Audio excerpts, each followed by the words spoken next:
सोमवार को बरेली से बहुजन समाज पार्टी के नेशनल कोऑर्डिनेटर आकाश आनंद ने भरी चुनावी हुंकार। भाजपा की सरकारों पर जमकर निकाली भड़ास।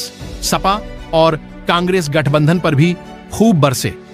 बोले, गरीबों को राशन नहीं, रोजगार चाहिए। युवाओं बेरोजगारों के साथ भाजपा ने किया है छल।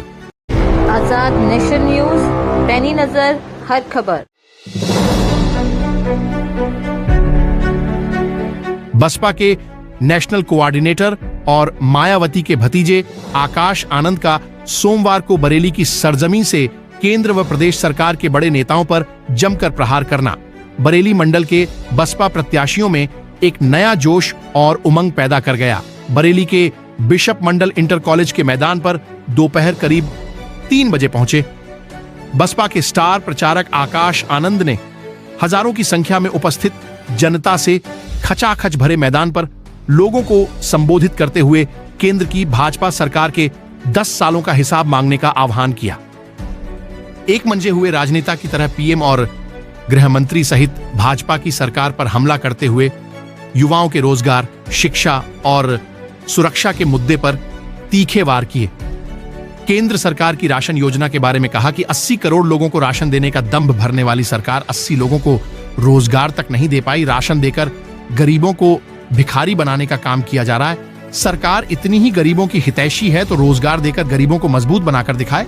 बीएसपी के नेशनल कोऑर्डिनेटर ने भाजपा की सरकारों पर युवाओं, बेरोजगारों और गरीबों के सपनों को तोड़ने का आरोप लगाते हुए उन्हें देशद्रोही करार दिया। मैदान में खचाखच भरे लोगों को संबोधित करते हुए भाजपा नेताओं के वोट मांगने आने पर उनसे 10 सालों का हिसाब लेने की बड़ी बात कही। मंच पर बैठे पार्टी के उम्मीदवारों और कार्यकर्ताओं में जोश भरते हुए कहा कि भाजपा के लोगों से रत्ती भर भी डरने और घबराने की जरूरत नहीं। प्रदेश की योगी सरकार की बुलडोजर नीति पर भी आकाश ने जमकर शब्दबाण चलाए। योगी आदित्यनाथ को चुनौती देते हुए कहा कि बुलडोजर की सरकार कहलाना गर्व की नहीं, कलंक की बात है। सरकारों का कार्य लोगों को तोड़ने का नहीं, जोड़ने का होना चाहिए। सपा कांग्रेस पर भी बीएसपी के युवा नेता खूब बरसे। समाजवादी पार्टी की लाल टोपी पर तंज कसते हुए कहा कि ये लाल टोपी वाले कब टोपी पहना जाए कह नहीं सकते। कांग्रेस नेता राहुल गांधी की भारत जोड़ो यात्रा पर हमला करते हुए कहा कि 2 साल हो गए उनका भारत ही नहीं जुड़ रहा। मंच पर मौजूद बसपा के सभी मंडलीय प्रत्याशियों को वोट देकर संविधान को बचाने की अपील भी जनता से आकाश आनंद ने इस दौरान की। इससे पहले मंच पर पहुंचने के बाद बसपाइयों ने उनको हाथी का स्मृति चिन्ह देकर स्वागत किया। देखिए, हम 30 सीटें जीतेंगे, ये तो यहाँ की जनता डिसाइड करेगी। अगर जिस तरीके से आपने आज यहाँ देखा कि किस तरीके से यहाँ पे भीड़ उमड़ी भी है, प्रदर्शन देने वाले। भाजपा कह रही यूपी में 80 के 80 सीटें जीतेंगे और देश में 400 पार। जिस तरीके से उनके काम है, 400 क्या 800 बनाने का कोई हिसाब किताब नहीं होता। वो तो 222 क्या लग रहा है सपा का जो इंडिया गठबंधन है कांग्रेस के साथ, वो भी कुछ बुड़खलाएगा क्या यार? देखिए, कांग्रेस का तो यहाँ पे वैसी कोई खुद वजूद नहीं है, तो उनसे कोई अलायंस करे या ना करे उसका कोई फायदा नहीं। जहाँ तक रही सपा की बात, देखिए सपा अपना काम कर रही है। आई एम श्योर जब लोग यहाँ पे उनके कामों को इवैल्यूएट करेंगे तो उन्हें पता चल जाएगा कि सही पार्टी को वोट देना, कौन सी सही पार्टी रहेगी जिसको वोट देना चाहिए। आकाश जी, अब जगह जगह जा रहे हैं, किस तरीके का आपको माहौल देखने को मिल रहा है, क्योंकि आप तमाम जगह गए हैं? मैं आपको देख रहा हूँ, पीबीपी से हैं जी, आप भी हमारे साथ हर जगह चल रहे हैं, तो आप तो देख ही रहे होंगे कि किस तरह से हमें सपोर्ट मिल रहा है। जी, आपसे मुझे बहुत अच्छा लगा। आकाश जी, आपने कहा छड़ गुंडों की छाती वाला, आपने वो लगाया नारा, इस पर गुंडा थोड़ा पीछे कर रहा है। जो हमारे समाज के खिलाफ है वो हमारे लिए गुंडा ही है। योगी आदित्यनाथ के बारे में क्या कहेंगे? वो तो कहते हैं यूपी में कानून व्यवस्था बहुत अच्छी है। कोई भी मुख्यमंत्री बोलेगा मेरी कानून व्यवस्था बहुत अच्छी है, पर जमीनी स्तर पे आप सब देखते हैं, आप सब रिपोर्टिंग करते हैं, आपसे ज्यादा अच्छा कौन बता पाएगा कि एक्चुअली कितना बुरा हाल है। वो तो कहते हैं बहुजन समाज के चंद्रशेखर जी चुनाव लड़ रहे हैं जी, उस बारे में आपका क्या सपोर्ट करेंगे, क्या आगे बढ़ाने? बहुजन समाज से ही बहुत सारे समाज से बहुत सारे लोग लड़ रहे हैं, तो सबको हक है अपनी बात समाज में आके अपनी बात रखने का।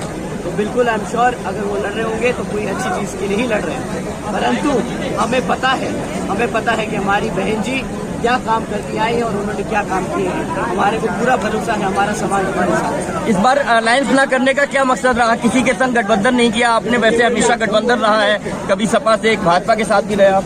बहन जी ने हमेशा से बताया है कि हम ये चुनाव ही अपने आप लड़ेंगे।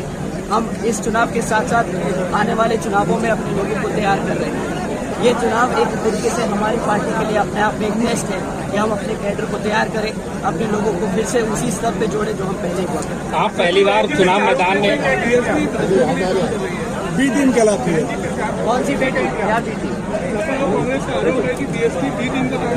ये तो आप हमसे ज्यादा अच्छे से जानते हैं। सबकी भी प्रत्याशियों की कैंडिडेट की लिस्ट बाहर आ चुकी है। किसने कहाँ पे किसका वोट काटने का काम किया है वो तो आप सब। आकाश जी, ईडी के छापे पड़ रहे हैं, जो ईडी के छापे एनआईए लगातार लोगों ईडी जो गिरफ्तार कर रही है, क्या कहेंगे? आम आदमी पार्टी के लोगों को गिरफ्तार किया गया, केजरीवाल को गिरफ्तार किया गया। सर ये तो आप मेरे से ज्यादा अच्छे से जानते हैं। जब कांग्रेस सत्ता में थी तो वो छापे मारती थी, वो ईडी का इस्तेमाल करती थी। आज भाजपा है, वो भी वही कर रही है। तो ये एक दूसरे के सब एक ही सिक्के के दो पहलू हैं। तो हम इनसे कोई बेहतर उम्मीद तो कर नहीं सकते। ये जरूर उम्मीद कर सकते कि हमारी जनता इस बार सही डिसीजन लेगी और सही पार्टी को सत्ता में बिठाने। नमस्कार, आप देख रहे हैं आजाद नेशन न्यूज। अगर आप हमें YouTube पर देख रहे हैं तो हमें सब्सक्राइब करें, बेल आइकन को दबाना न भूलें ताकि हमारी खबरों की लेटेस्ट अपडेट आप तक पहुंचती रहे। वीडियो पसंद आने पर लाइक करें। अगर आप हमें Facebook पर देख रहे हैं तो लाइक और फॉलो करना न भूलें। देश दुनिया की तमाम खबरों के लिए विजिट करें हमारी वेबसाइट www.azadnationnews.com।